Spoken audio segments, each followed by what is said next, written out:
Bismillah, walhamdulillah, wassalatu wassalamu ala rasulillah. Let's have the sincere intention. Lillahi ta'ala. So today we're going to start a new chapter or a new section, which is the chapter of Hajj. And first, we're going to discuss about who must perform the pilgrimage. So the author said, Hajj and Umrah, once in a lifetime, is obligatory.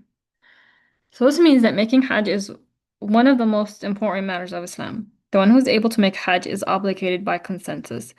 The one who denies that going to Hajj is an obligation blasphemes by them. The meaning of Hajj religiously is to go to the Kaaba and to do specific actions. Umrah is also an obligation, which is go to the Kaaba to do specific actions. And this is according to Imam Shafi'i. But according to others, such as Imam Malik and others, Umrah is considered optional, i.e. Sunnah. So Allah specified Hajj with something that He did not specify with zakat, fasting, or salah, which is that the one who makes Hajj properly, all of his sins will be forgiven, big or small. The hadith said, which means uh, the one who goes to Hajj without committing enormous sins, has sexual intercourse with his wife, all of his sins will be forgiven, and he would come back just as his mother gave birth to him. So this means without sin.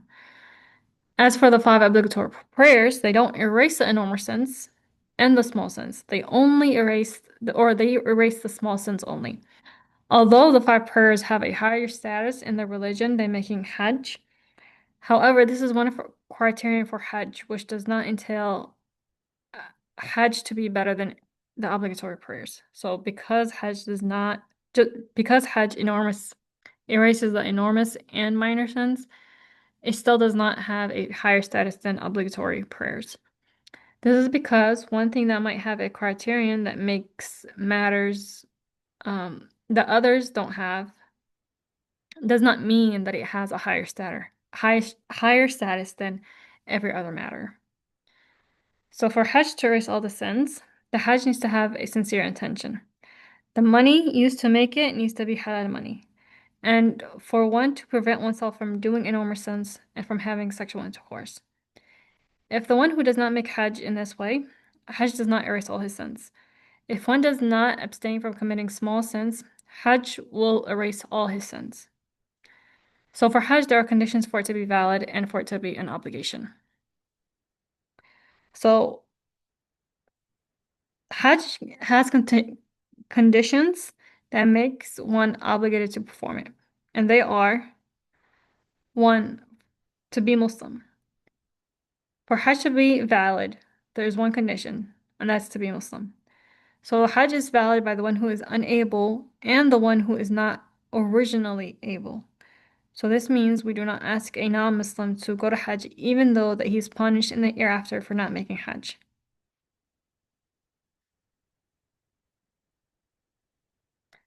Hajj is not an obligation on the non-pubescent, even though it's valid.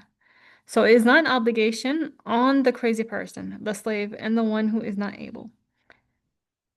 If someone borrows money for his Hajj would be valid. This is why we do not ask the original blasphemer to make Hajj, right? If the original blasphemer is able to make Hajj, then he becomes unable, then he embraces Islam. Hajj is not an obligation on him. Because when he was Muslim, he was not able to make Hajj. Let me read that again. If the original blasphemer is able to make Hajj, then he becomes, this means he's unable. Like he's not, Hajj is not on him. Then he embraces Islam.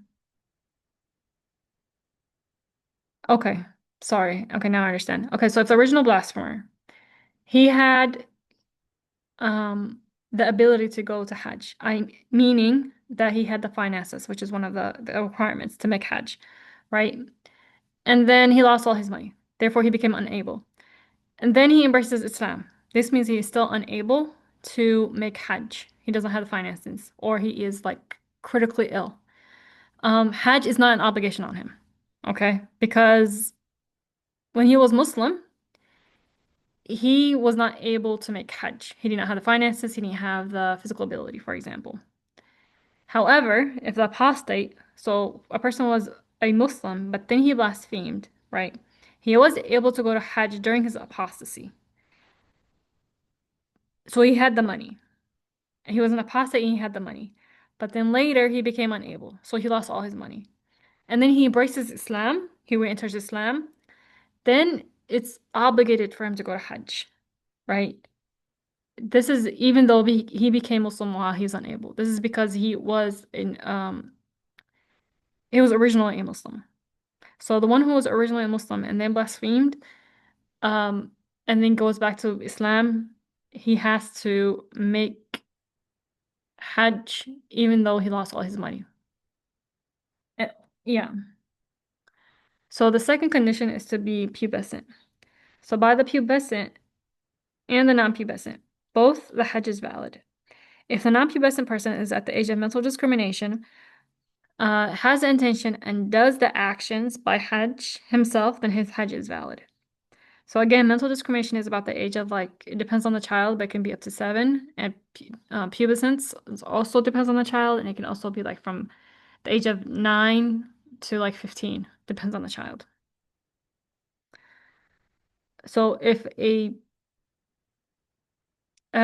child, he's not pubescent, so let's say he's 8, um, and he's at the age of mental discrimination, he has not hit puberty. If he makes Hajj himself, he's valid. Another person cannot do the actions of Hajj on his behalf.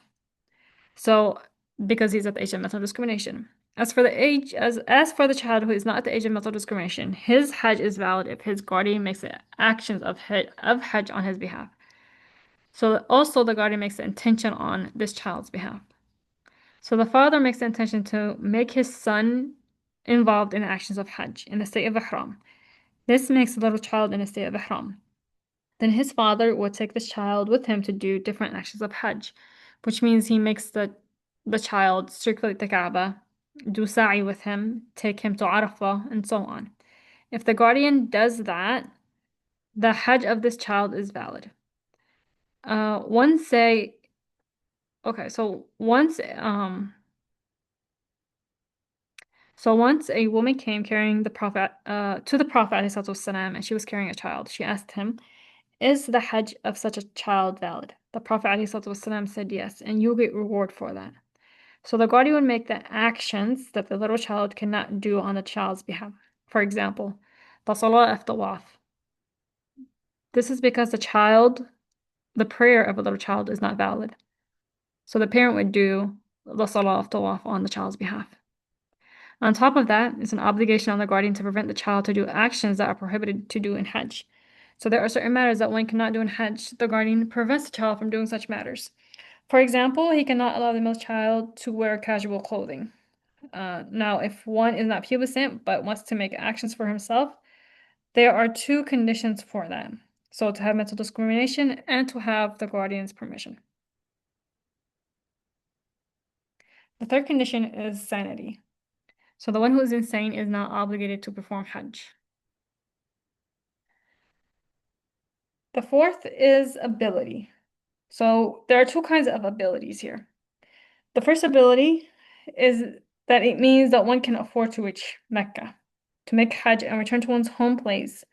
It includes that one had more than what one needs to pay for one's debt, appropriate lodging and clothing, and what one is obligated to spend on those whom one must support from departure until one's return. So all of that is considered physical ability. On top of that, this obligation applies if one feels safe for him and his belongings. If one knows that they might be killed or robbed on the way to Hajj, then one is not obligated to go to Hajj. The other ability is by judgment. For example, for Hajj to be an obligation for the woman, she must find a mahram to go to Hajj with her, or a trusted woman to go to Hajj with her, and they need to be trustworthy. And if a woman cannot find a non-marriageable man to go to Hajj with her, even by paying him money with that, and she cannot find one trustworthy woman to go with her, then Hajj is not an obligation on her. If this non-marriageable man does not go unless she pays him, so she has a brother, and he's only going to go if she pays him, and she can't afford it, then it's an obligation on her to pay him to go with her. Now, if she cannot find a non-marriageable man or a trustworthy woman, then it's permissible for her to go to Hajj alone, although it's not an obligation upon her. So originally, a woman is not permitted to travel alone. This is an exception. In some cases, it's permissible for the woman to travel alone, just like Ayman, so the nanny of the Prophet ﷺ, did. She went from Mecca to Medina alone. On the way there, she was thirsty, and she heard the sounds of wings above her. She looked up and she saw a bucket of water. She took it and she drank from it. From that day, she never felt thirsty. After that, she used to go around the Kaaba in the daytime when it's very, very hot, and she would not get thirsty at all. So once a lady told Sheikh Abdullah along to see the Prophet ﷺ. He told her, he will not accept you without a mahram. So it is not permitted for a woman to see or to travel alone to see the Prophet, which this is not an obligation. So the Prophet ﷺ said it is not permissible for the woman to travel a distance of 3 days without having a mahram with her. Another narration is that it's mentioned that it's not permissible for her to travel the distance of 1 day and 1 night without a mahram. In another narration, it is mentioned that it's not permissible for her to travel a distance of a half of a day without a mahram. By the narration of these three, it shows that there's no specific distance. What is meant is that here it's haram for the woman to travel alone. Rather, any travel is not permitted to do except with a mahram. And this is what the Shafi'i school says. The Hanafi said that she cannot go for a distance of 1 day. That distance is about 25 to 30 miles. So in brief, it's not permissible for a woman to travel alone without an excuse if she does not have a mahram. Ability here also means by themselves. So there are another type of ability, the ability to make Hajj on behalf of someone else, or the ability to make Hajj for themselves. If one has the financial ability for the trip, but is severely sick and he cannot travel to Mecca, one may hire someone to perform it on one's behalf. This person is not able to go to Hajj by walking or riding. This person, if he's able to delegate someone else to perform Hajj on his behalf, he has to do that. This person who is going to Hajj on behalf of someone else, he must have performed Hajj for himself. If the person making Hajj requests a fee, then a fee needs to be paid. If this person has the ability to pay this fee, he cannot say, I don't want to pay the fee. He has to, if he is able. This is because Hajj is an act of worship that can be performed, in some cases, through other people. It cannot be done for prayer, for example. It's understood from this that if someone does not have so it's also understood from this that if someone does not have the excess of basic needs to pay off his debt, he does not need to make Hajj. It doesn't matter if his debt is due or not. It means one needs to have something in excess of his debt. So even if those debts are not due, for Hajj to be an obligation, he has to have more than his debt. Again, it does not matter if his debt is due for another person, if it's like another person, or if it's something that he needs to pay because Allah obligated him to pay, such as zakat. If a person has to pay zakat because he did not do so in the past, and he does not have enough to perform pilgrimage, and he does not have excess amount of zakat on him, then Hajj is not an obligation. Hajj is not an obligation if he does not have an access of his lodging, his shelter.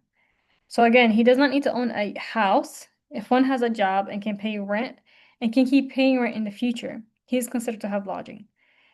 If someone has a luxury house and he does not have anything in access, but if he sells this house, he can buy a smaller house and then have an access of his basic needs. In such a case, a person is considered able to perform Hajj. Among his obligatory support is marrying his father. So if his father is poor, again, his father needs to be poor, and he needs to get married because he is worried that he might fall into sin, then it's an obligation on the son or daughter to help the father get married.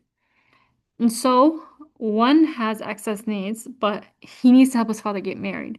Then such a person is not considered able to go to Hajj because it is an obligation on him to help his father get married. And so some people prevent their fathers to get married, and this is a huge sin because they are afraid of losing inheritance, laziness, or other reasons. And they are enormous sinners if they neglect such an issue. The fifth condition is a free. The person must be completely free. For Hajj to be considered the obligatory Hajj, and for one not to be obligated to repeat it, one has to be accountable and free. If a slave make Hajj, once he is free, he needs to make it again if he is able. Again, there are two conditions that have to be satisfied for obligatory Hajj to be performed without the obligation of re-performing it during one's lifetime. That's accountability and complete freedom. So there are questions at the end of the session. The question is if someone to Hajj okay, if someone makes Hajj and he's Muslim, he makes Hajj, then he apostatizes, and then he goes back to being Muslim. Does he have to make Hajj again? The answer is yes. No, sorry, he does not have to make Hajj again. But this person lost the reward of Hajj. I will check back with this, inshallah.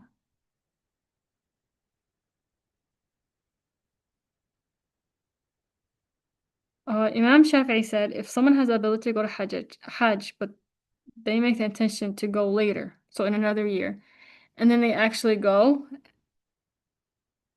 and then they die, they are safe. But if the person delays while being able to do so, and then he dies while not going, then he is an enormous sinner by dying. Other imams said no. He has to go the first year they are eligible if they do not have an excuse. If one were able to go to Hajj, but then he becomes unable, they are obligated to make Hajj. So they have to put in the effort work or save money to be able to do that. If a woman is going to a place to teach Islam and there are no other teachers there, this is considered an excuse. And here we're talking about the obligatory knowledge. It's not an obligation for the husband to take his wife to Hajj. If she has money, she is obligated to go. One has to look at his assets, his lands, 2 or 3 cars of gold, not just the cash to see if they are obligated to make Hajj, all the assets. If someone wants to go to Hajj but they delay it, can they make a will for someone to go to Hajj on their behalf? The answer is yes, they can. If a person dies and leaves an inheritance, the inheritors, before splitting up the money, they need to put aside money for Hajj and Umrah before splitting up the inheritance, whether this person makes a will or not. If someone needs to make up days of Ramadan and then this person dies before doing that, then it's permissible for others to make up those days on his behalf, either his children or other people. If he has to fast 20 days, you can get 20 people to fast 1 day, or one person to fast 20 days, or 5 people to fast 5 days, something like that. It can be split up. Supporting the poor father and mother is an obligation on all the solvent males and females. So if someone has 4 children, 2 girls and 2 boys, and they all have what exceeds their basic needs, then if they have a poor mother or father, then the 4 of them need to get together and figure out how to do that. They also have to support the father and his wife, even if she is not their biological mother. The males and females are obligated to support their poor parents equally. I think we went into detail what poor actually means. Yeah, so it's not if they have like 1 or 2 cars, a house, can buy food, but they don't have a job. Technically, they're not considered poor because they can always sell what they have and downsize, and then they would have money because they are living in excess of what their basic needs. Okay, let us say تهليل. نصلي على النبي. لا إله إلا الله لا إله إلا الله، لا إله إلا الله. اللهم صل على سيدنا محمد وعلى آله وصحبه وسلم. اللهم صل على سيدنا محمد وعلى آله وصحبه وسلم. اللهم صل على سيدنا محمد وعلى آله وصحبه وسلم. بارك الله فيكم. السلام عليكم.